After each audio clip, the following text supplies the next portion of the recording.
ईश्वर की अनोखी लीला।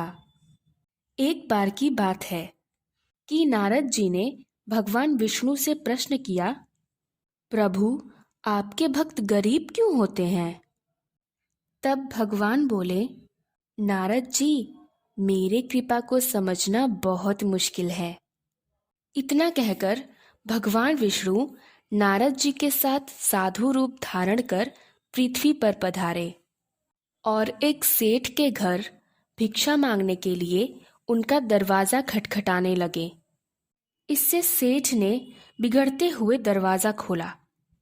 देखा कि सामने दो साधु खड़े हैं। भगवान विष्णु बोले, भैया, बड़ी जोरों से भूख लगी है, थोड़ा सा खाना मिल जाएगा तो। इतने में सेठ ने गुस्से में बोला, भीख मांगते हुए तुम दोनों को क्या शर्म नहीं आती? मेहनत करके खा लिया करो, जाओ किसी और जगह जाकर खाना मांगो। इतना कहकर उसने अपना दरवाजा बंद कर दिया।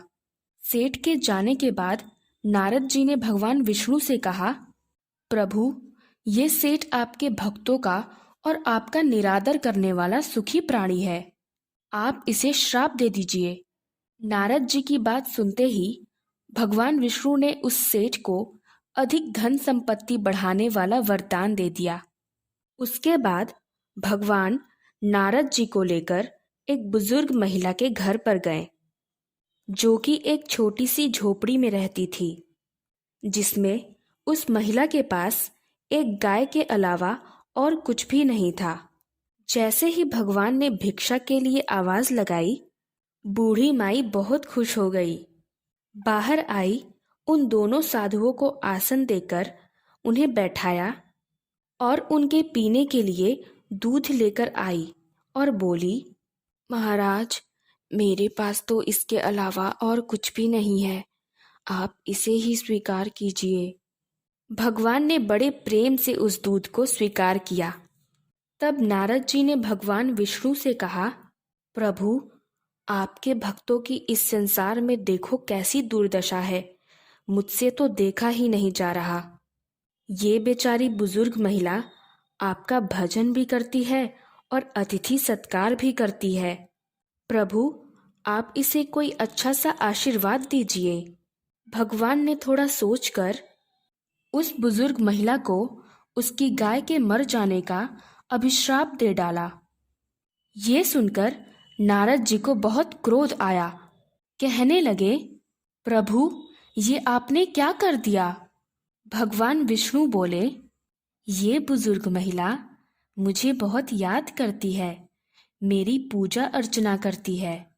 कुछ ही दिनों में इसकी मृत्यु हो जाएगी।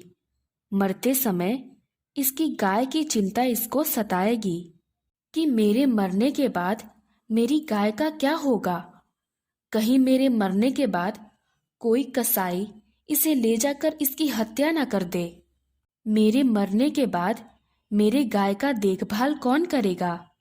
बुजुर्ग महिला को मेरा ध्यान ना होकर बस उसकी गाय की चिंता सताएगी और वो मेरे धाम न जाकर गाय की योनि में चली जाएगी। और दूसरे तरफ मैंने सेठ को धन बढ़ाने वाला वरदान दिया कि मरते वक्त धन और तिजोरी पर ही उसका ध्यान रहेगा और वो तिजोरी के नीचे सांप बनेगा, क्योंकि प्रकृति का नियम है कि जिस चीज से आपको अति लगाव होता है, वो जीव मरने के बाद वही जन्म लेता है और बहुत दुख भोगता है। इसीलिए अपना चिंतन केवल प्रभु के तरफ रखें, सेवा, सुमिरन, सत्संग करते जाएं, अच्छे कर्म करते जाएं, बाकी सब भगवान पर छोड़ दें, क्योंकि भगवान के लीलाओं को समझना बहुत मुश्किल है। लेकिन एक बात तो तय है, भगवान हमारे साथ जो भी करते हैं वो अच्छा ही करते हैं।